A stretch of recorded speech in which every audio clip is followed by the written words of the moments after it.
Have you ever wondered why so many people live their entire lives wearing invisible masks, never meeting their true selves even once? Carl Jung, the great psychologist, revealed a path that is hidden in plain sight yet terrifying to walk upon. A path he called individuation. But what exactly is it? And why does it feel like something the soul demands even when the mind resists? Stay with me, because what you're about to hear will challenge the way you see your own life and perhaps reveal why certain pains and losses were never meaningless. Jung spoke of life as a journey of peeling away illusions. Imagine living with masks roles society handed you, expectations that never really belonged to you. Individuation, Jung said, is the process of becoming who you truly are beyond those masks. It's as if the soul whispers, "Stop pretending. Become yourself." Yet this whisper is not gentle. It is demanding, and it asks for sacrifices. Think about it. How often do we cling to relationships, fears, or habits that no longer serve us? Jung compared it to a person who once needed a crutch. At first, the crutch gave balance, stability, and comfort. But when the legs heal, the crutch becomes dead weight. To cling to it now is to drag unnecessary burden. The psyche works the same way. We cling to attachments long after they've lost their purpose. And here lies the mystery Jung revealed. Letting go is not just practical, it's symbolic. It's a rite of passage. When you let go of what no longer belongs, it is as if the unconscious itself rises and whispers, "You are ready. Ready to walk alone, ready to carry your own destiny." But beware, individuation does not mean perfection. Jung never promised enlightenment or a life without problems. On the contrary, individuation means accepting your weaknesses, acknowledging your wounds, and still choosing to walk forward with your own 2 feet. That choice, Jung insisted, is where true freedom begins. So I ask you, what are the crutches in your own life that you still carry? Old fears? People who left long ago? Habits you know weigh you down? Jung would say, these are not your prison guards, but your teachers, showing you where your soul resists growth. Before we continue, make sure you subscribe to my channel SYC Soul. Hit the notification bell so you don't miss the next deep exploration, and share this video with someone who may need this message. Now, let's step deeper into Jung's mystery. Let us go further. Because Jung insisted that individuation begins with a painful but sacred act, letting go. And here's the curious thing, letting go does not mean rejection, nor does it mean denying the past. Instead, it means recognizing what has served its purpose, honoring it, and then allowing it to fall away, just as trees in autumn let their leaves drift to the ground. Not because life is over, but because a new season demands space for growth. We often think of release as something simple. Just end the contact, just forget, just move on. But Jung warned us it is never that simple. Why? Because attachments are not just practical, they are emotional symbols. They carry memories, fragments of who we once were. Think of it, an old jacket in the closet, one you will never wear again, but you cannot give away. Why? Because the fabric itself is not what you cling to, it is the story stitched into it, the moment, the memory, the part of yourself that once lived in it. People are the same. We hold on not because of who they are now, but because of what they symbolized for us. Safety, belonging, or perhaps the love we always longed for, but never fully received. Jung said this is why true letting go is not about denial, but about gratitude. You must say, yes, you mattered. You shaped me. And now, I set you free. Only then does release become transformation rather than repression. And here's where the mystery grows deeper. Every ending is also a beginning. Jung reminded us, the unconscious waits. If we cling to the past, we block its gifts. But if we release, we create space for new symbols, new images, new paths to arise. This is why so many suffer. They cling to what has already ended, and so their future cannot arrive. Now ask yourself, where in your life are you still holding on to leaves that should have already fallen? Which bonds, habits, or beliefs are you clinging to? Not because they nourish you, but because they remind you of who you once were. If you are honest with yourself, you may already feel the answer stirring. That is not weakness, it is the unconscious signaling. You are ready for the next step, and that realization is where Jung's individuation truly begins. Here is where Jung's teaching takes us into even more unsettling territory. The truth that letting go always carries pain. Why does it hurt so deeply to release what no longer serves us? Because we have built our identities around these attachments. They became part of us. To release them feels like tearing away flesh. Yet Jung insisted, it is precisely through this pain that freedom is born. Imagine someone who has walked for years with a crutch. At first, it was necessary. It healed them, sustained them, gave them balance. But when their legs grew strong, the crutch became an unnecessary weight. Still, the thought of discarding it brings fear. What if I fall again? In the same way, emotional crutches feel safe. Old habits, outdated beliefs, broken relationships, they may not serve us anymore, but we cling to them because we fear what life will be without them. And yet, Jung said, the unconscious will not let us remain trapped forever. It begins to send signals, dreams, discomforts, conflicts that whisper, this chapter has ended. A new path waits. These signals are rarely pleasant. They come as anxiety, as sudden dissatisfaction, as a strange restlessness. But they are invitations, not punishments. The psyche is calling you to walk forward, even when it feels terrifying. Think about it.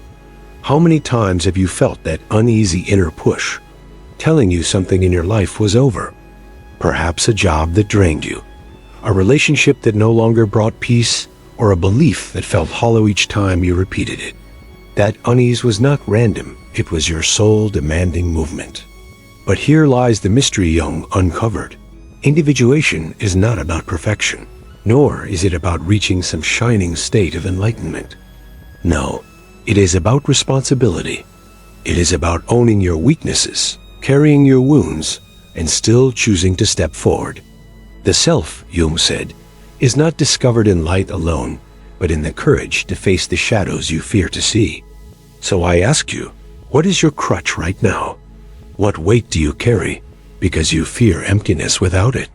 Jung would tell you, the emptiness you fear is actually the doorway. The moment you let go, the unconscious rushes to fill the space with something truer, deeper, and more authentic. This is the paradox of transformation. Loss is never just loss. It is initiation. Carl Jung revealed another mystery one that makes many people uneasy. He said the path of individuation is not only about releasing the old, but also about confronting what we hide from ourselves. He called this hidden part the shadow. And here is the unsettling truth. The shadow is not just evil or dark. It is everything within us that we refuse to acknowledge. Think about it. Every time you say, I could never be like that person, or I'm not capable of such thoughts, part of that very quality may already live inside you, buried, denied, waiting in silence. Jung warned us, whatever we repress does not vanish. It waits in the unconscious, and it influences us in secret ways. But here's the paradox. What you fear most in yourself is often the very thing you need to integrate. Because hidden in the shadow are not only weaknesses, but also strengths, desires, and creative powers you never allowed yourself to claim. The shadow is terrifying, yes, but it is also a treasury. And only those who dare to face it can unlock its gifts. Let me ask you something directly. When you hear these truths, do you feel a strange recognition inside? Do you sense that Jung's words are not just about psychology, but about your very life? If you feel this connection, I invite you to share it with me in the comments. Tell me, where are you watching this video from? And if you find resonance in these words, admire this work by leaving your reflection below. Because when you engage, you are not only supporting me, but also affirming your own journey. Now let's return. Jung said, "The shadow resists exposure. That's why we project it onto others.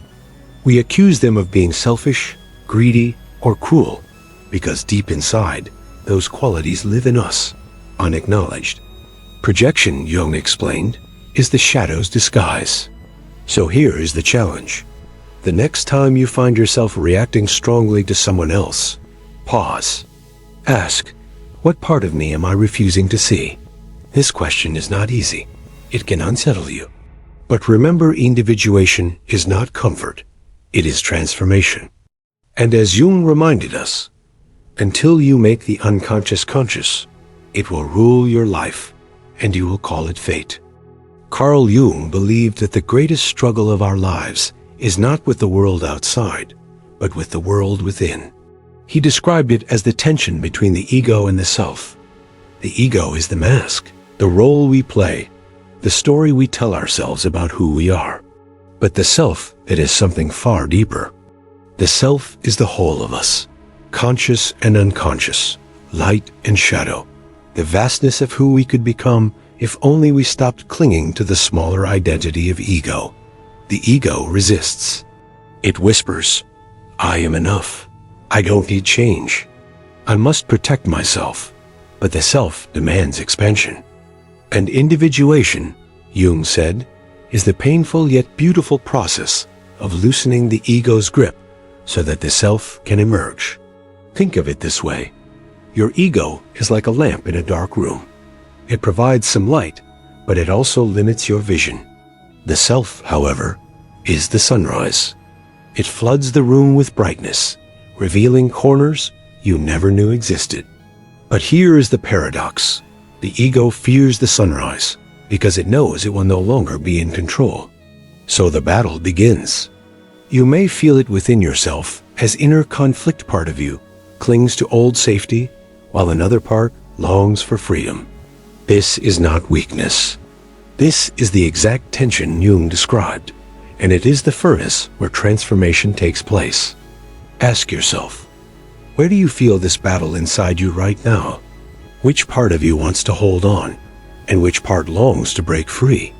Recognizing this conflict is the first step, because once you see it, you can no longer pretend it isn't there. And this is where I pause to invite you. If these ideas move you, if they awaken something inside you, make sure you subscribe to SYC Soul right now. Hit the notification bell so you never miss an upcoming exploration, and share this message with someone you know is wrestling with their own inner journey. Your support helps this work continue, and it ensures you remain part of the unfolding story. Now let's return to Jung, because what comes next may be even more mysterious.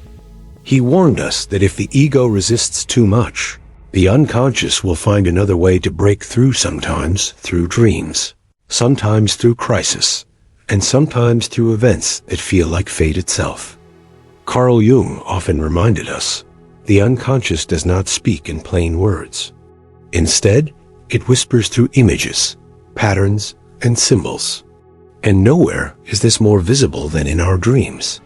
He called dreams the royal road to the unconscious, because they reveal truths that our waking minds cannot yet accept. Think of your own dreams, strange, fragmented, often filled with people and places that make no sense. But Jung saw meaning in every detail. A snake, for example, may not simply be a reptile. It may symbolize transformation, hidden danger, or the energy of rebirth. A house may not just be a house, but the structure of your own psyche, with rooms you have never explored. Jung warned us, when we ignore these messages, the unconscious does not give up. Instead, it intensifies. What begins as a small dream symbol can grow into a repeating pattern in life crises, conflicts, or relationships that seem to happen to us, but are in fact expressions of what we refuse to see. And here's the unsettling part. Jung believed that when we call something fate, we are often naming the unconscious trying to break through. It is as if life itself conspires to show us what we keep hidden. A failed relationship, a sudden illness, a career collapse. These are not just accidents.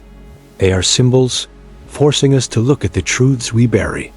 So let me ask you, have you noticed patterns in your life that repeat again and again, no matter how much you try to escape them? Maybe the same kind of person appears in your relationships, or the same obstacle blocks your goals. Jung would say, this is no coincidence. This is the unconscious demanding recognition. And the path forward? Not denial, not running, but dialogue. Jung urged us to treat dreams and symbols as living voices. To ask, what are you trying to tell me? When you engage with them, they shift. They open doors. They guide you into deeper layers of yourself. This is why Jung believes symbols are sacred. They are not puzzles to be solved quickly. They are companions for the journey, revealing their meanings slowly as you grow ready to understand. But here is the great mystery Jung left us with. If you follow the symbols, if you listen to the unconscious, you may discover that what you thought was fate was in fact your soul guiding you all along. Carl Jung revealed something unsettling, yet deeply fascinating. The unconscious does not only speak in dreams, it also shapes our relationships and conflicts. He said that other people often carry the parts of ourselves we have not yet faced. This is why relationships can feel so magnetic, so powerful, and at times so destructive. Have you ever wondered why certain people trigger such strong emotions in you? Why someone you barely know can fill you with love, envy, or even hatred? Jung explained this through projection. We unconsciously place hidden parts of ourselves onto others. We see in them what we cannot yet admit in ourselves. That is why some encounters feel fated, because they are mirrors. But here's the deeper mystery. These mirrors are not punishments, they are invitations. Every conflict, every attraction, every heartbreak is the psyche's way of showing you what remains unresolved within you. When someone irritates you endlessly, ask yourself, what part of me am I seeing reflected in them? When someone inspires or fascinates you, ask what quality of mine is waiting to be awakened. Jung insisted that individuation cannot happen in isolation. We need others to reveal our blind spots.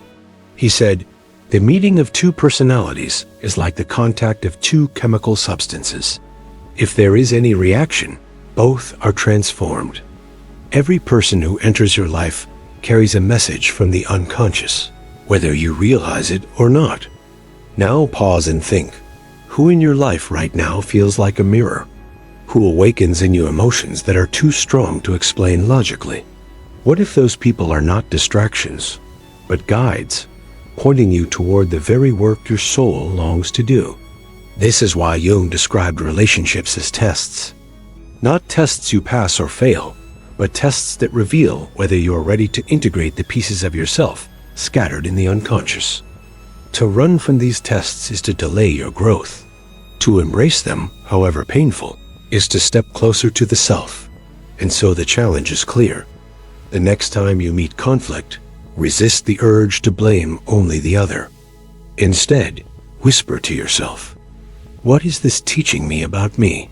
That single question, Jung promised, can change the entire path of your life. Carl Jung revealed one of his most profound ideas when he spoke of the anima and the animus. He believed that within every man lives an unconscious feminine element, the anima, and within every woman lives an unconscious masculine element, the animus. These inner figures are not just metaphors. Jung saw them as living psychological realities, shaping how we love, how we imagine, and how we relate to the opposite sex. Here's the curious part. Most people never recognize these forces directly. Instead, they project them outward. A man may fall deeply in love with a woman, not only for who she is, but because she reflects his anima, his hidden inner femininity. A woman may be drawn to a man, not only for his character, but because he mirrors her animus, her inner masculine. These forces make relationships feel charged, fated, almost mystical. But Jung warned, if we never recognize these forces as our own, we remain bound by them. The anima or animus then controls us from the shadows, leading to obsession, disappointment, and endless cycles of longing. So what is the path forward? Jung said individuation requires us to integrate these inner opposites. A man must face his anima not as an external woman, but as his own inner source of sensitivity, imagination, and connection to the unconscious. A woman must face her animus not as an external man, but as her own inner voice of strength, reason, and spirit. And here lies the mystery. When we embrace these inner figures, something remarkable happens. We become whole. We no longer seek completion only in another person, because we discover the missing half within ourselves. Relationships then become not desperate searches for balance, but conscious unions of two already whole individuals. Pause for a moment and reflect. Can you sense the anima or animus within you? Perhaps you notice it in your dreams, as a mysterious figure who guides or challenges you. Or perhaps you sense it in the people you are most drawn to. Jung would say, these are not coincidences. They are mirrors of your own soul, calling you inward. What happens if you ignore them? Jung warned that the anima or animus, left unconscious, can turn destructive, appearing as mood swings, inner criticism, or relationships that collapse under the weight of unmet expectations. To face them is to find balance. To deny them is to remain a prisoner of forces you cannot name. For Carl Jung, all the struggles we have explored, the letting go, the confrontation with the shadow, the battle between ego and unconscious, the encounters with anima and animus were not isolated tasks. They were stages of a single journey. And at the heart of this journey lies what Jung called the self. The self is not the same as the ego. The ego is the little I, the conscious identity, the voice that says, this is who I am. But the self is the totality. It is the union of conscious and unconscious, light and dark, masculine and feminine, past and future. The self is not just an aspect of you. It is the wholeness of you. Jung compared the self to a mandala, the sacred circle found in so many spiritual traditions. In dreams and visions, people would often see circles, spirals, or radiant patterns. Jung believed these images revealed the self, the deep center that holds all opposites together.